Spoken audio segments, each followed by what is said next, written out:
turn to people who will give them this kind of dignity. So we have seen now, whilst militaries were involved in assisting with the COVID response, we have seen a rise in insurgencies, a rise in criminal syndicates, arms traffickers, drug traffickers, human traffickers.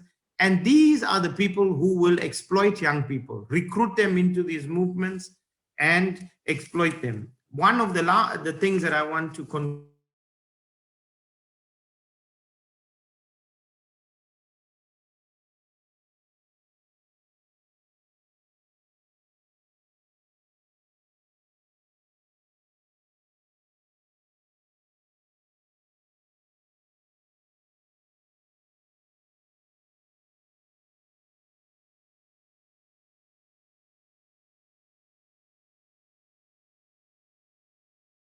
I think the fault will be from me. We started with Michael there because we are using the same account. Yeah. Okay. So Edmund, at this point, I would like to call Edmund. I will I'm listening, sir. I will have to leave at 13:55 when we were supposed to end. I know we started a little late. Because, I understand, sir. I understand, sir. So I'll be shooting a lot of questions your way before then. Okay.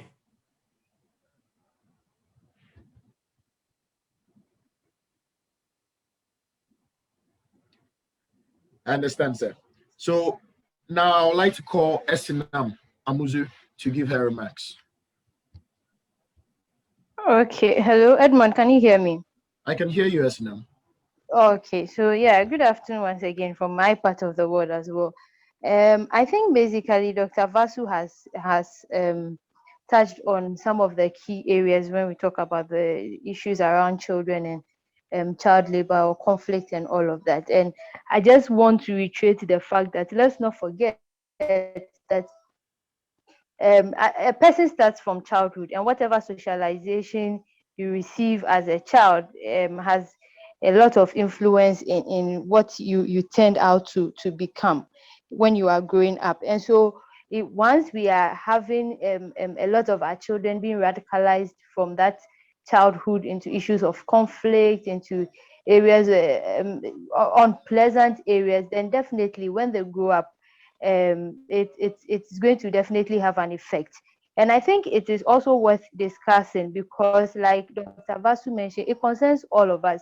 And this is not just an issue about maybe a country that is in a war area or a country that is experiencing war as at now, but even for countries like Ghana that may not have experienced some extreme form of violence or some violent extremisms, we need to be on the alert, because then when it comes to knocking, I'm not saying that we should experience war, but then in any eventuality, we are also going to find ourselves wanting.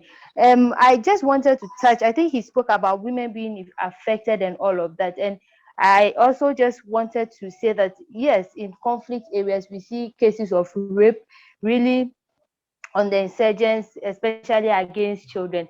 And then we see children who, in such situations, some children, because they lose their parents, they lose the older people who should be catering for them, then they become children who are playing adult roles or who are playing older roles, because then if as a child you are even able to escape from some form of the conflict area or your house or somewhere that you are seeking refuge, and you happen to escape with a younger sibling or just siblings around your same age, it now dawns on you to now take up those roles, and those roles are the ones that force them into the kind of things that they want to see. So I won't talk much because I know we have time, and some questions will come specifically to address the issues. But I also think, or all I'll say is that it is also an issue worth looking at. Also, especially even for me, just to add that as a student who is currently studying something around gender and gender peace and conflict, these are key areas that you realize that even experts are raising concerns around in the field. So it means that it is something that is happening, and really we need to get to the grassroots, give the needed support, form the needed alliances as soon as possible to address the issues even before they escalate. Thank you. Thank you very much. I think it is instructive to indicate that Esinam is with the Kofi Annan International Peacekeeping Training Center, doing the conflict gender program there.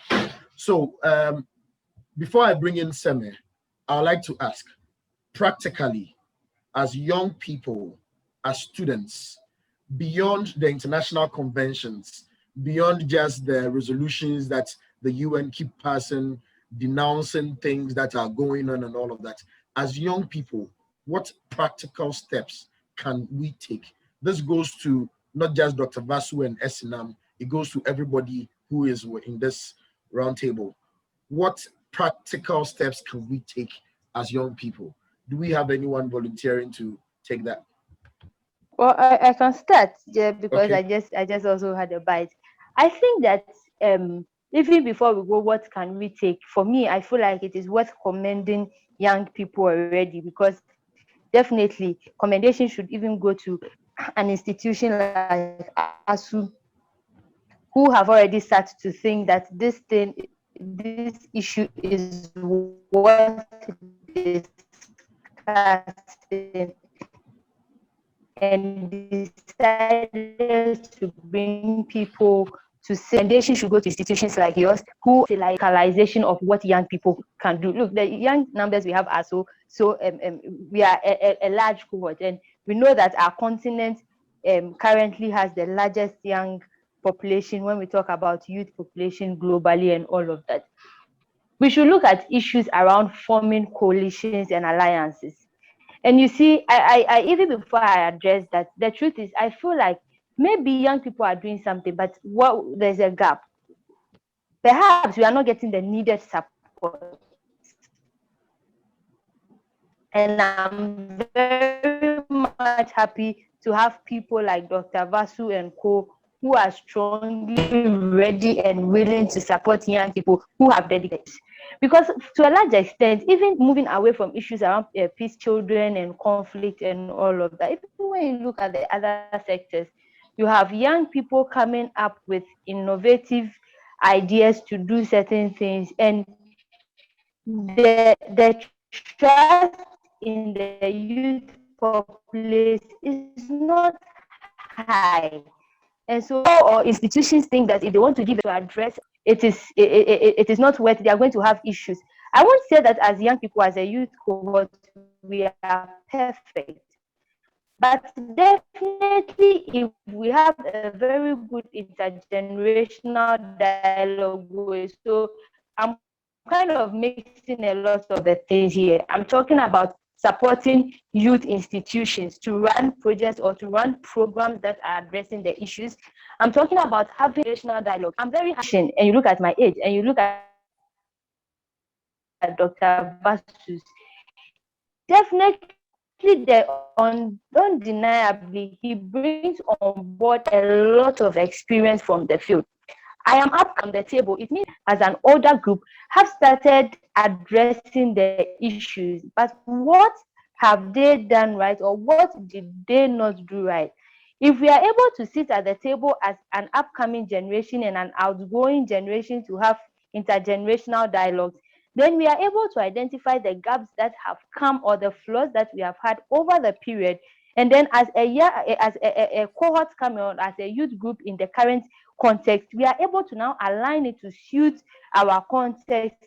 And then we come up with a very, very practical and innovative solutions. And I think youth leading at the table, youth being at the table too, when we are talking about the discussions, when we are talking about conflict, issues around conflict and children in even these conflict zones, how many young people do you see in the boardrooms when they are discussing their resolutions? It is a question worth asking.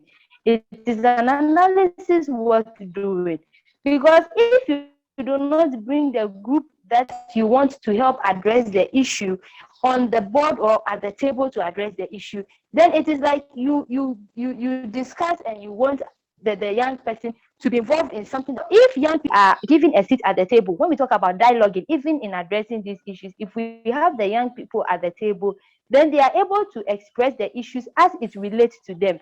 Someone might see this as very trivial, but in conflict resolution, has anyone thought of perhaps even bringing a child who is affected to the table to tell them what is happening or how they feel.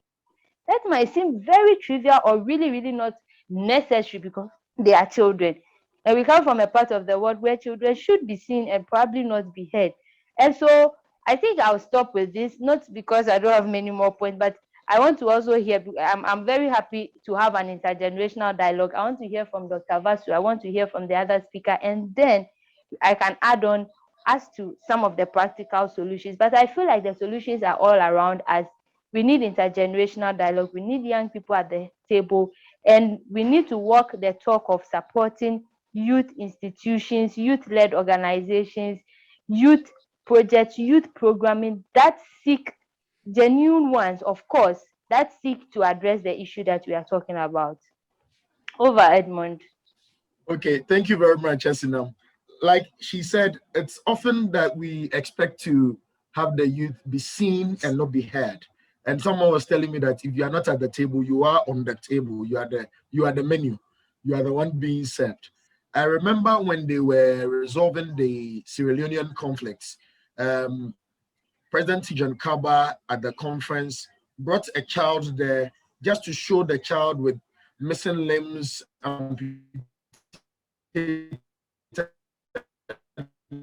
limbs, and to show the effect. Child was only there as a prop, not to express how she felt, not to tell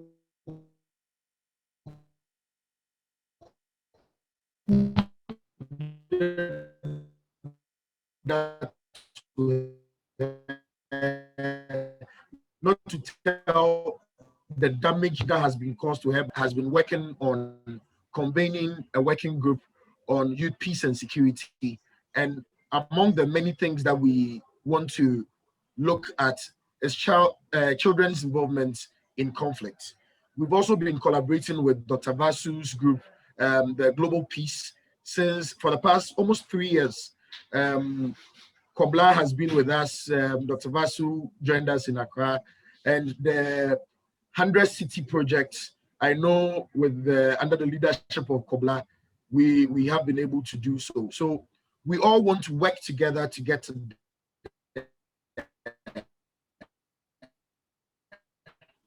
And at this point, if he has anything to say on what Esinam said, I think Seme is ready. It was a recorded message, so I was just queuing it to play. Thank you. So, Dr. Vasu.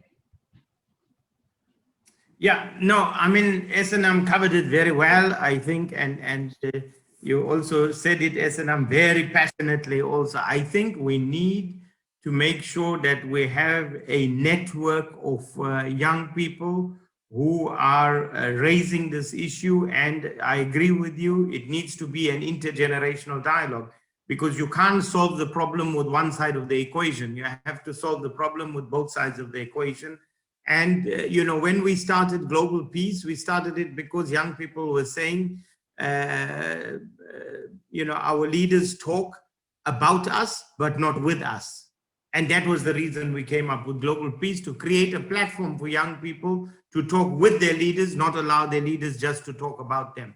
And here in this issue, for sure, it is adults who are exploiting young people. And therefore, this is an intergenerational conversation, but one that needs to be highlighted globally, because yes, the conflicts might be in Africa, but the arms come from elsewhere in the world. And those are the arms that are killing young people. So we need to turn this into a global issue, and we need to say, look, we need to raise awareness and get everybody to begin to come you know, to the fore and be part of this campaign to stop the exploitation of young people. We should be looking at the education of young people, not the exploitation of young people. Thank you very much, Dr. Vasu. I'd like to introduce Seme now. Seme is a survivor. I listened to Seme speaking during the laureates forum, where former Nobel laureates all came together to speak on child labor. And Seme has been gracious enough to send us a video for us to share with the panel. He was supposed to be on the panel, but he was unable to join us. So I hope you can all see my screen. Yeah. Okay, so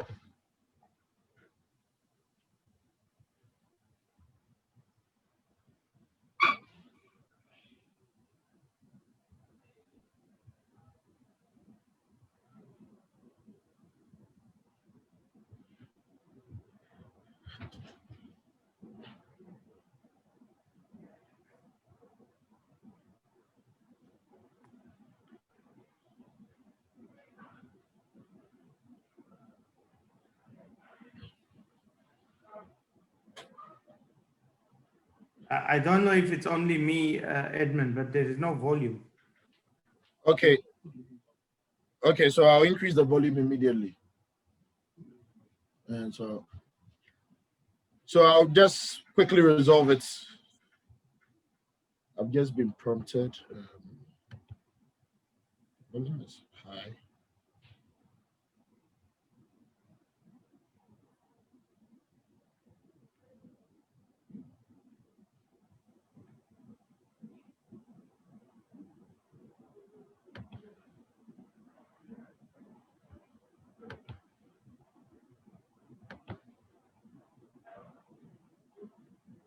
Okay, I share sound.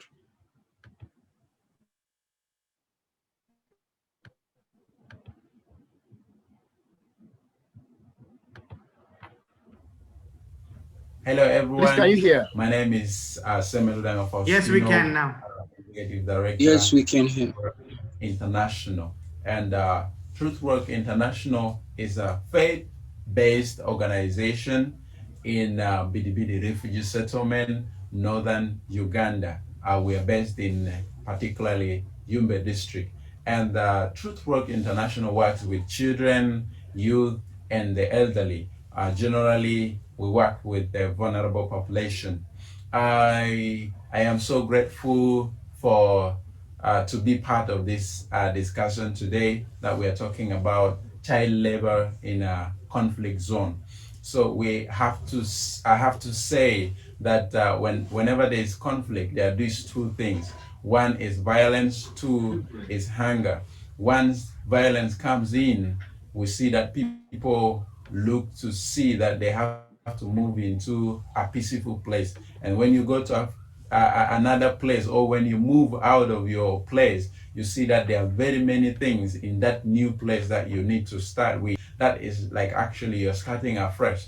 And in that process of starting afresh, we see that children are more involved. For example, you move into a new place, you left your gardens, you left whatever food you have stored, and then you go to a new place where you need to eat, you have to start afresh. And we see that people normally engage into gardening, and this is where child labor comes in, where children will be engaged in gardens from morning after sunset. And we see that it is against their rights. They have not yet reached to that age of working from morning after sunset. And we also see that children are involved into quarrying. You see, quarrying is like breaking stones for making concrete. I know engineers knows this well. So children will be breaking these stones. They have to dig out a huge stone and break it into pieces, and you have to break it to at least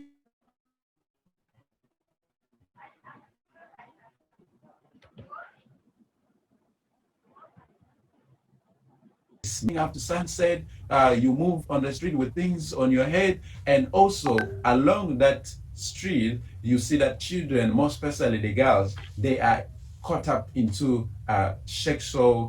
commercial sex, which is also against their rights. And here we're looking on how do we solve these issues? How do we come out from this?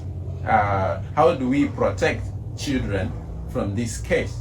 Or one, I have to say that one, we have to provide support to the children to improve, to the parents of the children. We have to provide support to the parents of the children to improve their economy, because it is because of lacking something. You moved from your own place to a new place, so you have to start from zero, and that's why they involve even these children into. So if these parents are given something, I think they will not be, if they are supported financially or they are supported in their gardens, so they will not be engaging these children a lot.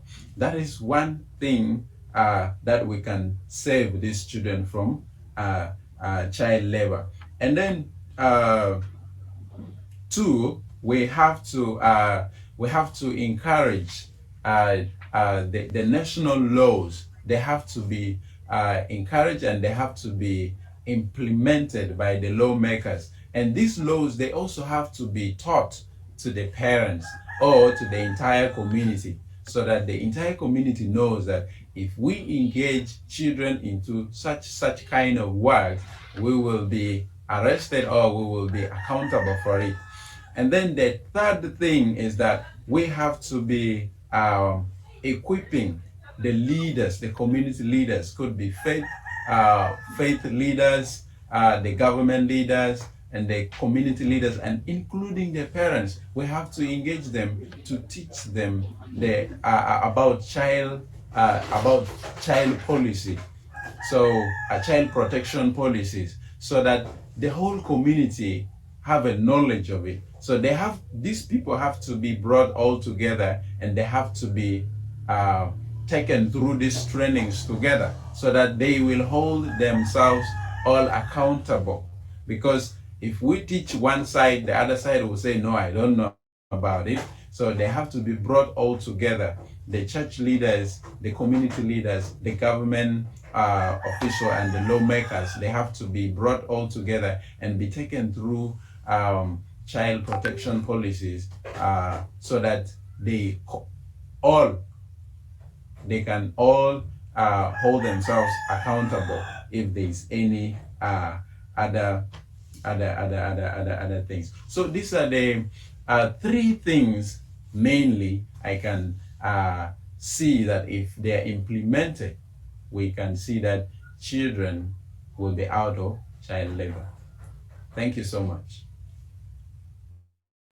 Thank you so much, Mr. Ludanga. So at this point, I would like to call from the audience.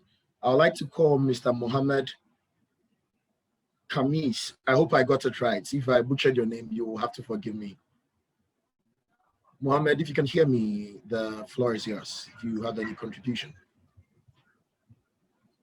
Hello, everyone. Good evening. My name is Ambassador Mohammed Kamis Abdullah from Nigeria. Well, what I will say is not something much. I would just like to emphasize on not just coming to the conference and be giving out some policies, because what we need is implementation, because most of these policies, we have them on the ground, but our inability to actually implement them, that is the major problem we have now. And we need to engage more youth into such this roundtable in order to know precisely the actions, what we need to do, and how to implement all these policies that we have on the ground. And subsequently, if I have other things to add, I will do that later, inshallah. Thank you.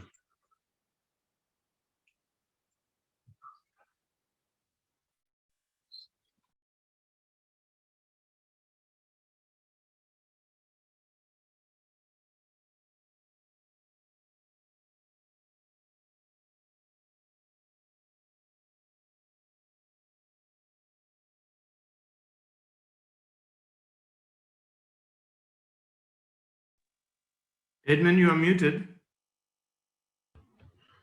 Oh, okay. So Andy, your issue is being resolved by the technical team. you want to go into the agric forum and you've been brought here. So the technical team will resolve it for you. Thank you. Thank you. So you can leave the room. What you can Okay. do, Andy, is to leave the room and then they'll reassign you. Okay. Thank Thank you. you. Okay, so right now what we have here is that we need to work together, not just the youth working alone or the children working alone or the policymakers working alone. We need to have an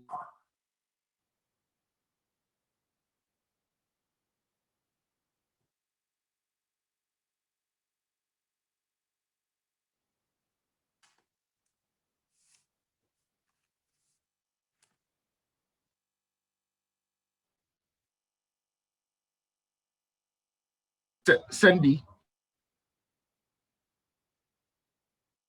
When I listen to our colleague from Sudan, I also realized that we need to also be practical in our approach in ending child labor. We do not just go say end child labor, you engage children, it is wrong. What can we do to make sure that the conflict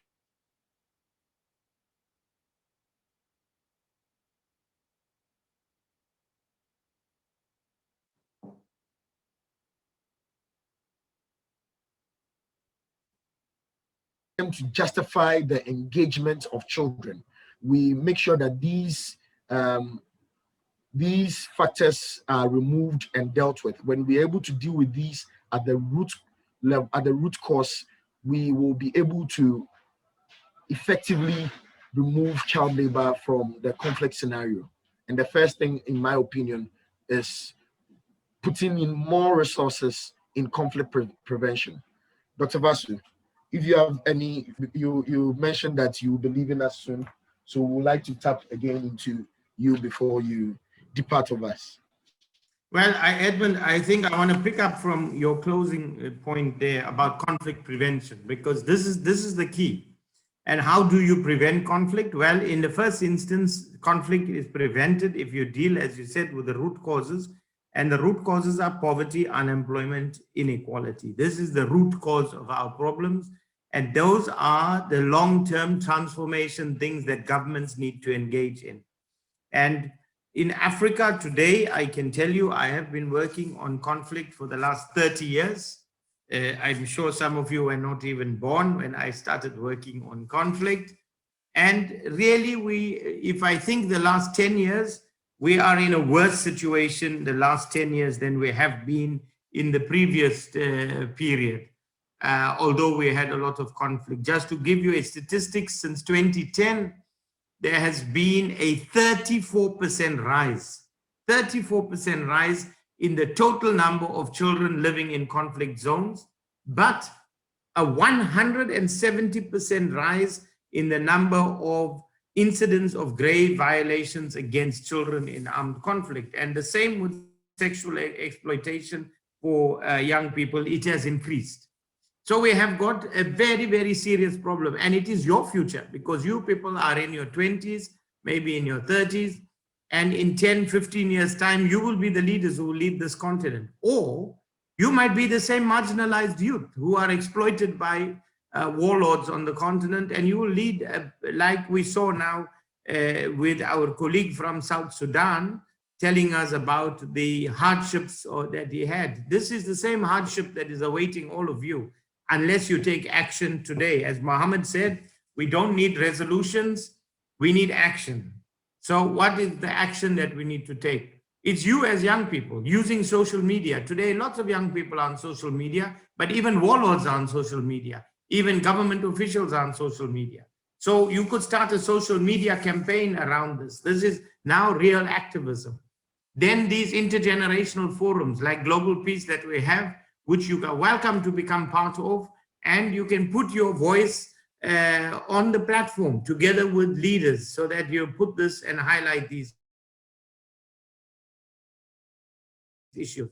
So against child exploitation, against youth exploitation is a good thing. The more we can do to highlight the issue, the more people we can mobilize, particularly young people, to say, we are now standing against the exploitation of young people for labor, for hard labor, for conflict situations. that we come together as a movement and begin to educate people across the world and create an awareness of how dire the situation is. And I can tell you, we are going now, this is our prediction also, with the most challenging period in the history of humanity will be this next decade.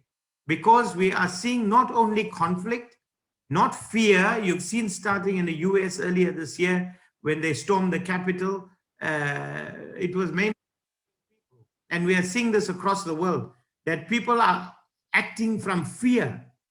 They are acting from fear and from hopelessness, not from a position of strength and hope.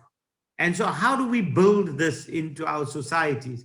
But when we see this wave of right-wing movements across the world, operating from a position of fear, fearing the other person, thinking about their jobs being exploited, all of that, you couple that with the kind of conflicts we are dealing with in Africa today, driven by election conflicts, by power, by patronage, all of that. And then you couple that with the natural disasters, the calamities that are coming. You know, climate change is bringing huge calamities in the world. We've already seen that in Africa, drought, desertification. And then we're in a new era now. We're in the era of pandemics. And this is not the last pandemic that we are going to see. We are going to see pandemics with increasing frequency. We have seen just on COVID how many variants we have of COVID.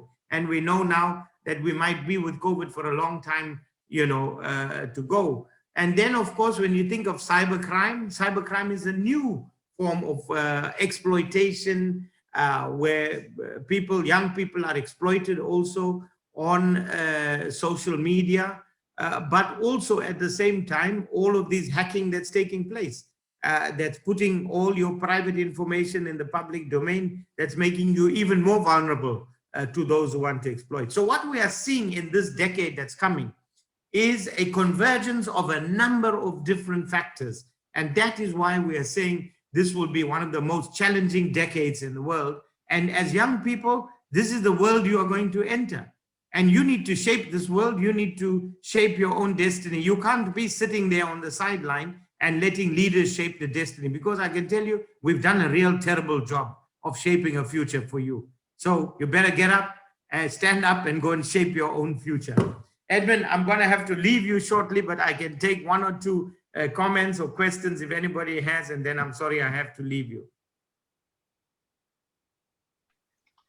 So to everyone, if anyone has a comment or a question for Dr. Vasu, you can raise your hand and then I'll call on to you.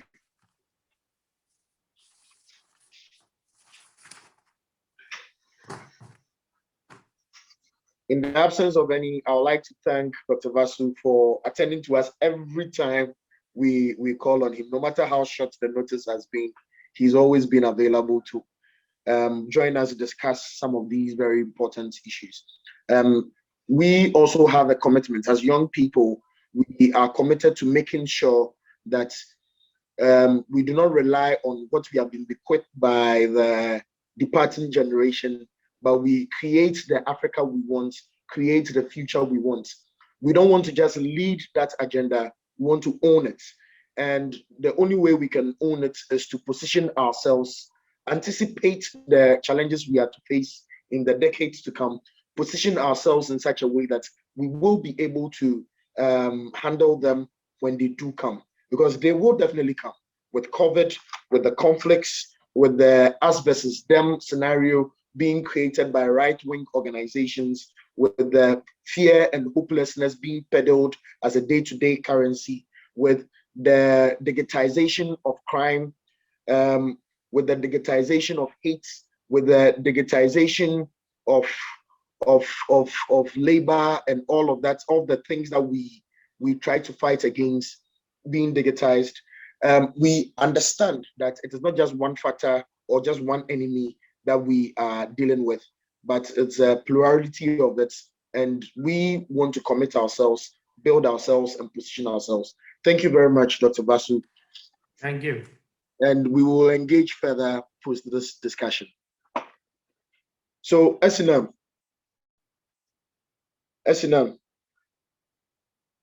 Hello, Esinam.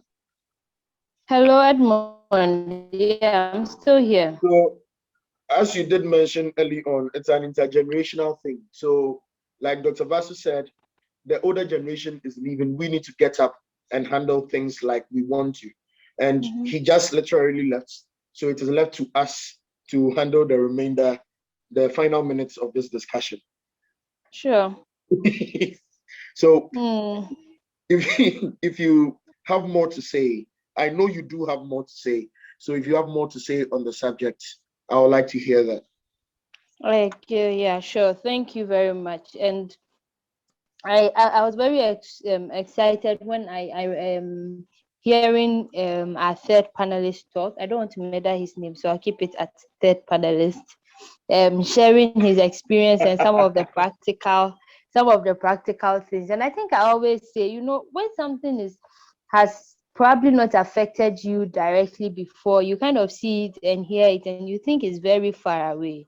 And so for us as a country, or for even as a young generation who probably may not have experienced extreme conflict or violent extremisms like our other colleagues